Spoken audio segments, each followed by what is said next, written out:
आं सासे आइजो हिसाबै बर'नि सासे आंबो हारिखौ मोजां मोनग्रा आइजो हिसाबै बा सासे बिमा हिसाबै दिनै जोंनि बर' सेंग्राफ्रा हाग्रायाव थांनानै हाथियार लानानै नांनानै आर्मि पुलिसजों गावलायनानै सोरबा जिउ बावनायखौ जों लुबैयाखै।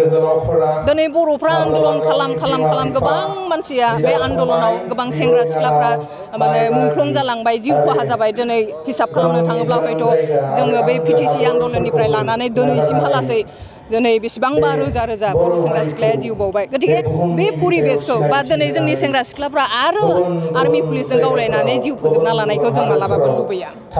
सोरखारा बेफोरखौ बन्द' खालामनोब्ला दिनै जोंनो जिहेतु सुक्ति जाबाय, गोजोन होननानै बिथांमोना जायखौ गोजोन सुक्ति होननानै सोरखारानो एनाउन्स खालामदों 7 फेब्रुआरियाव 2020 सननि 7 फेब्रुआरियाव नरेन्द्र मोदी भारतनि प्राइम मिनिस्टारा क'क्राझाराव फैनानै गावगायानो एनाउन्स खालामनानै गालांदों जे बे जाबाय मोनसे NDFजों जानाय गोजोननि गोरोबथा। थारैनो बिथांमोना बेखौ गोजोन गोरोबथा होननानै गनायमारदोंब्ला भारत सोरखार, आसाम सोरखारा बिथांमोना बे गोजोन गोरोबथाखौ मान सनमान होनानै NDFनि जिफोर समयसा दङ, दिनै रन्जन दैमारिजों लोगोसे गोबां सेंग्राफोर जायफ्रा जेलाव दङ बिथांमोनखौ थाबैनो उदां खालामनानै होनांगोन। लोगोसे NDFनि जिफोर सेंग्राफ्रा मोननांगौ जि रिहेबिलिटेसन बेखौबो सोरखारा थाबैनो खालामनानै होनांगौ। लोगोसे मुंख्लंफोरनि न'खरनो होनो गोनां जेफोर एक्स ग्रेसिया, लोगोसे जायफ्रा क्वालिफाइड सेंग्राफोर बिथांमोननो जेराव जेराव हायो साख्रिफ्राव सोनानै बिथांमोनखौ बे बेबस्थाखौ खालामोब्ला हयथ' नैबेफोर समयसाया गोदानै जाफिननाय नङा होननानै जोंबो नुदों ससियेल मिडियाफ्राव, बहाबा TV चेनेलफ्राव बिथाङा बुंबाय थानायखौ। नाथाय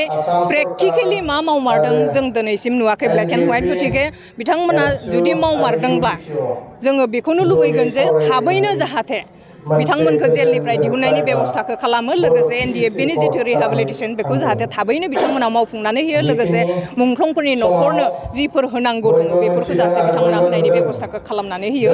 जों बेखौसो दिनै BTC सोरखार, आसाम सोरखार, भारत सोरखारनि खाथियाव बेखौसो जोङो दाबि दैखाङो। बे CC केमेरानि खोथाखौथ' माने मिनिथावनासो।